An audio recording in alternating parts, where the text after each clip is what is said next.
끝으로 형제들아, 무엇이든지 참되며 무엇이든지 경건하며 무엇이든지 옳으며 무엇이든지 정결하며 무엇이든지 사랑받을 만하며 무엇이든지 칭찬받을 만하며 무슨 덕이 있든지 무슨 기림이 있든지 이것들을 생각하라. 너희는 내게 배우고 받고 듣고 본 바를 행하라. 그리하면 평강의 하나님이 너희와 함께 계시리라. 내가 주 안에서 크게 기뻐함은 너희가 나를 생각하던 것이 이제 다시 싹이 나매니 너희가 또한 이를 위하여 생각은 하였으나 기회가 없었느니라. 내가 궁핍함으로 말하는 것이 아니니라. 어떠한 형편에든지 나는 자족하기를 배웠노니 나는 비천에 처할 줄도 알고 풍부에 처할 줄도 알아. 모든 일 곧 배부름과 배고픔과 풍부와 궁핍에도 처할 줄 아는 일체의 비결을 배웠노라. 내게 능력 주시는 자 안에서 내가 모든 것을 할 수 있느니라. 오늘 본문은요, 바울이 마지막으로 당부하는 내용입니다. 바울이 이렇게 당부하는 이유가 있습니다. 이 빌립보서는 성경을 좀 해석을 할 때 이렇게 보면 좀 좋을 것 같아요. 이 저자가 누군지, 그리고 이게 어떤 형식으로 쓰여져 있는지, 그리고 그때 당시로 돌아가서 왜 이걸 기록하고 있는지를 보면 알 수 있어요. 아마 답을 보면, 이 편지의 내용들을 보면 유추해낼 수 있죠. 무슨 일 때문에 지금 바울이 빌립보에 편지를 쓰고 있구나. 그래서 거기에 빌립보 교회의 문제들을 빌립보서에 기록을 해놓고 있죠. 이건 이렇게 했으면 좋겠다. 아니면 이런 일들을 했으면 좋겠다. 이렇게 살았으면 좋겠다. 예를 들면 사랑이 없다라고 얘기한다면 지금 뭐 너희들 열심히 사랑했으면 좋겠다라고 하면 그 교회 지금 사랑이 없다는 걸로 보이기 때문에 그것을 기록을 해놓고 있는 거예요. 열심히 사랑하고 있으면 너희들 사랑 정말 잘하고 있다 이렇게 칭찬하겠죠. 그러나 이 사랑을 좀 했으면 좋겠다 이렇게 말한다는 건 지금 사랑하는 부분이 부족하다고 이야기하는 거와 마찬가지죠. 자, 그러면 자기를 소개하고 난 다음에 성경에 뭐라고 그러느냐, 빌립보 1장에 보면 자기를 소개하고요, 1장 27절에 보면 복음에 합당한 생활을 하라 이렇게 권면을 하고 있어요. 이 말은 반대로 얘기하면 지금 빌립보 교인들이 예수님 믿고 신앙생활 열심히 하는데 복음에 합당한 생활을 못하고 있는 거예요. 이런저런 문제가 있어서 삐걱거리거나 또 복음에서 약간 벗어난 생활들을 지금 하고 있는 것으로 짐작할 수 있게 되는 거죠. 그러면서 2장에 보면, 빌립보서 2장에 보면 그리스도를 좀 본받았으면 좋겠다. 예수 믿으면 그리스도 본받는 삶을 좀 살아라 이렇게 말해요. 그러면서 특별히 예수님의 어떤 모습을 본받냐면 겸손의 모습을 배우라고 얘기합니다. 그리스도의 마음이 바로 이 겸손한 마음이다 이렇게 이야기해요. 이 말은 지금 너희들 겸손이 없는 것 같다, 정말 예수님 제대로 본받지 않는 것 같다 이런 말을 하고 있는 거죠. 그러면서 일할 때는 원망과 흠이 없이 일했으면 좋겠다 이렇게 말해요. 주의 일 열심히 하는데 막 원망하는 소리가 여기저기에서 들리는 거죠. 또 거칠게 해서 하나님께 영광을 돌리기보다는 이거 좀 흠이 있는 것처럼 보일 때가 있는 거죠. 그러니까 바울이 이렇게 당부를 하는 거죠. 주의 일할 때는 좀 주변에서 원망 없이 했으면 안 되겠니? 또 흠이 없이 일을 하면 참 좋겠다 이렇게 말하죠.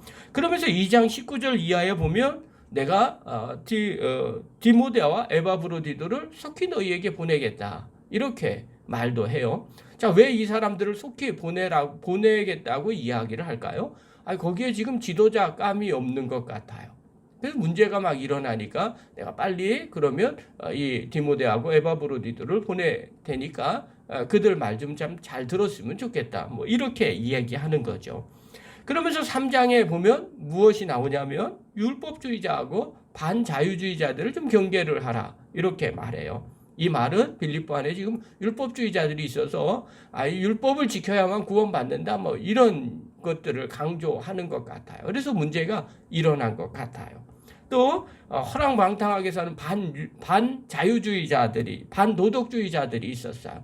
예수 한번 믿으면 영원한 구원이다 이렇게 생각하고 내가 마음대로 살아도 된다, 육체는 별로 중요하지 않아, 영혼이 중요한 거야 뭐 이렇게 얘기하는 거죠. 이거는요 초대교회 때 일어났던 영지주의자들의 문제들이에요. 어느 교회나 그때 당시에 유행이었으니까 이방인 교회에게는 항상 이런 문제가 따라다녀요. 이것 때문에 교회 안에 좀 시끌시끌한 거예요. 그러니까 바울이 빌립보에게 편지를 쓸 수밖에 없는 상황이 된 거죠. 그러면서 4장에 넘어가면 성도 간의 화해와 협력을 또 말을 해요. 주 안에서 서라 유대하고 순두개에게 내가 권한다. 아주 콕 집어서 두 사람을 이야기를 해요. 같은 마음을 좀 품었으면 좋겠다. 이 말은 뒤집어서 보면 지금 둘이 같은 마음을 품지 않고 있는 거죠. 그래서 서로 갈등하고 있는 게 교회 전체에 영향을 미치게 된 겁니다. 그러면서 권면을 하죠. 주 안에서 항상 기뻐하라. 이 말은 또 다르게 표현하면 지금 신앙생활 하는데 기쁨이 없는 거죠. 이렇게 시끄러운 교회에서 어떻게 신앙생활이 기쁨이 넘쳐나겠습니까? 그러니까 주 안에서 항상 기뻐하라. 이렇게 바울이 권면하고 있어요. 그러면서 오늘 보면 마지막으로 당부를 하고 있어요. 8절 한번 보십시오. 8절 읽겠습니다. 시작. 끝으로 형제들아 무엇에든지 참되며 무엇에든지 경건하며 무엇에든지 옳으며 무엇에든지 정결하며 무엇에든지 사랑받을 만하며 무엇에든지 칭찬받을 만하며 무슨 덕이 있든지 무슨 기름이 있든지 이것들을 생각하라. 뭐라고 얘기하냐면 참되고 경건하고 옳고 그 다음에 사랑받을 만하며 정결하며 칭찬 더 기름이 있든지 뭐 이런 것들이 있든 이거는 이때 당시에요. 하늘의 시민권을 가진 성도들이 가져야 할 덕목이에요. 예수 믿으면 이제 우리가 하나님의 자녀가 됐으면 이런 덕목들이 있어야 된다고 믿고 있었어요. 그런데 이런 덕목들 앞에 뭐라고 그랬냐? 무엇에든지 이렇게 기록을 해놓고 있어요. 이것은 아무리 좋은 하나님의 백성으로서 천국 시민으로서 가져야 될 이런 덕목이 있다 할지라도 반드시 너희가 생각해야 될 게 있다는 거예요. 이것들을 생각하라 그렇게 얘기했잖아요. 그 생각할 게 뭐냐? 9절 한번 보십시오. 읽겠습니다. 시작. 너희는 내게 배우고 받고 듣고 본바를 행하라. 무엇을 생각하냐면 너희는 반드시 내게 배우고 받고 듣고 본 바를 행하라. 제발 이것을 꼭 생각을 하라. 그래야 평강의 하나님이 너희와 함께 있을 것이다. 왜 평강의 하나님이라고 얘기할 거예요? 그 많고 많은 하나님 중에 교회가 시끌시끌하잖아요. 평강이 없는 거예요. 그러니까 평강의 하나님이 너희와 함께 하려면 어떻게 해야 되느냐? 너희는 내게 듣고 내게 배우고 받고 듣고 본바 이걸 꼭 행했으면 좋겠다는 거예요. 자, 그러면 내가 너희에게 배우고 받고 보고 든 바를 그 행하는 요게 과연 뭐냐는 거예요. 이거는요 앞에 의미가 나오죠. 바울이 지금 빌립보 교인들에게 무엇을 본받으라고 했어요? 그리스도를 본받는 삶을 살았으면 좋겠다. 주님의 마음, 그것은 바로 어떤 마음이에요? 겸손한 마음. 종의 형체까지 종의 형체로 이 땅에 오신 그 예수님의 그 마음을 너희들이 본받았으면 좋겠다. 이걸 반드시 기억하고 생각하라. 그래야만 평강의 하나님이 너희와 함께 있을 것이다.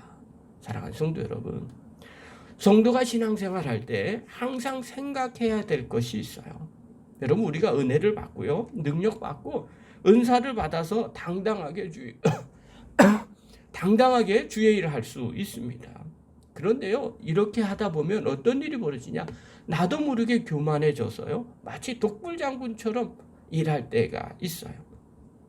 어떤 경우에는요, 자기도 모르게 교만해져서 자기 위에 사람 없는 것처럼 다 자기 밑에 사람인 것처럼 행동할 때가 있어요. 내가 너보다 더 오래 다녔어. 아니면 내가 너보다 더 많은 은사를 가졌어. 내가 너보다 더 많은 은혜를 받았어. 이런 식으로 대할 때가 있다는 겁니다. 여러분, 아무리 이런 거 주의 일, 주님의 은혜 말씀 많이 알아도 사실은요, 열매로 나타나지 않으면 아무 소용이 없는 거예요. 여러분, 빌립보 교회를 다시 한번 머릿속으로 한번 떠올려 보십시오. 오랫동안 신앙생활했던 사람들이 나름대로 믿음이 있다고 생각하는 유오디아가 순두개가 아마 직급으로 얘기하면 요즘으로 얘기하면 아마 장로님급 아니면 장로님 부인급 뭐 이런 정도 됐겠죠.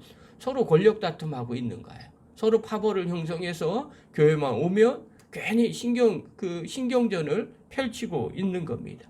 주변 사람들이 이거 어디에다가 서 쓰기도 불편하고요. 인사하기도 그렇고 상대편 인사하면 또 상대방이 눈으로 쳐다보고 이런 불편한 관계가 있다고 생각해 보십시오. 여러분 이들이 신앙에 대해서 몰랐겠어요? 아니요, 다 알아요. 이렇게요, 지도자급인 사람들은요, 나름대로 주의 일 열심히 합니다. 그들 없으면 또 교회 돌아가지도 않아요. 나름대로요, 이게 옳다고 생각하니까 막 얘기해요. 그러면서 늘 입에서 하는 얘기가 뭐냐면, 그건 옳은 것이 아닙니다. 옳은 일을 해야 되죠. 막 이러면서 이야기를 해요. 이것이 참된 일이라고 나름대로 그들은 생각을 해요. 그래서 그 일을 하는 거예요. 칭찬받는 일이라고 생각하면서 열심히 하는 거예요. 그런데 결과는 어때요? 서로 다투는 거예요. 서로 높아지기를 원해요. 서로 신경전만 벌이는 거예요. 그래서 사람들이 교회에 가면 평강이 없어요. 너무너무 불편한 거죠. 분위기도요, 싸해집니다. 설상가상으로 교인들이 율법주의자들이 율법 지켜야 된다고 막 주장하는 사람들이 있어요. 예배란 예배는 다 나와야 돼요. 또 성경에 나오는 걸 다 지켜 행해야지. 그렇게 해갖고 되겠어요? 또 반대로는요, 반도덕주의자들이 있어요. 한 번 구원은 영원한 구원이에요. 그거 필요 없어요. 예배 마음으로 하는 거지. 굳이 뭐 그렇게 할 필요 뭐 있습니까? 내가 하나님 믿는다고 이야기했으면 이제 영원히 나는 구원받아요. 그러면서 막 부도덕하게 사는 모습을 상상해 보십시오. 그게 교회입니까? 정신 하나도 없는 거죠. 이런 곳에서 바울이 권면하는 거예요.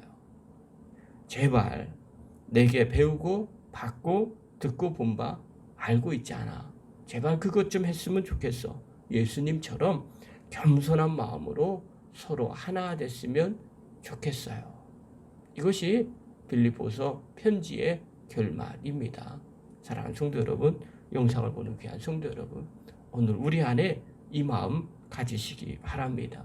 무슨 일을 하든지 하나님이 아무리 기뻐하는 일이 있다 할지라도 겸손한 마음을 가지고 서로 하나 되고 또 덕이 되는 곳에 관심을 두셔야 됩니다.